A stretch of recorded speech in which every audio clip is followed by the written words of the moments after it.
Salut tout le monde, j'espère que vous allez bien, c'est Sweetie et aujourd'hui on va faire la recette de la crème anglaise. Alors suivez bien les étapes et c'est parti.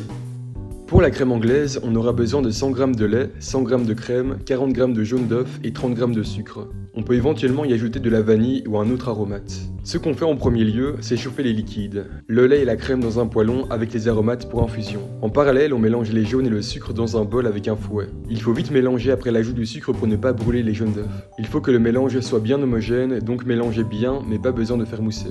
Une fois les liquides frémissants, on vient verser les 2/3 sur les œufs et on mélange bien au fouet. Ensuite, pour ne pas faire mousser la crème anglaise, on va changer d'ustensile et on utilise une maryse. On remet le tout dans le poêlon et on va cuire la crème anglaise à 84 degrés.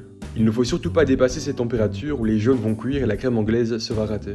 Alors ne mettez pas une chaleur trop forte pour avoir le contrôle de la cuisson. On dessine des 8 dans le fond du poêlon avec la maryse pour être sûr de mélanger toute la préparation. Il n'est pas nécessaire d'aller vite. Prenez la température à l'aide d'un thermomètre à sonde et petit à petit ça va monter. Observez bien la consistance de votre crème. Une fois qu'elle aura épaissi, la crème anglaise est prête. Vérifiez la température pour en être sûr, mais c'est tout à fait possible de s'en passer. Ici je suis à 81 degrés et je retire mon poêlon de la plaque électrique. Le fond du poêlon est chaud et va continuer à cuire la crème anglaise. De plus, la consistance souhaitée est déjà atteinte, donc on est bon. Comme petit test, vous pouvez faire un trait dans le fond de votre poêlon. Le trait doit rester marqué. La crème qui se trouve au-dessus ne doit pas couler au travers.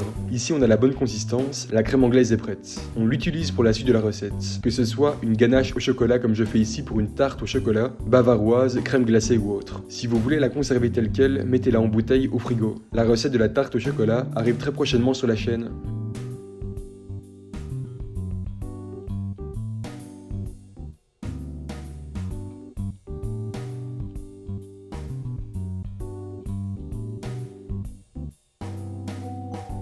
Et voilà, vous savez maintenant faire la crème anglaise. J'espère que la recette vous a plu, si c'est le cas, n'hésitez pas à vous abonner à la chaîne YouTube pour ne pas louper les prochaines vidéos. Et moi je vous dis à très vite, ciao!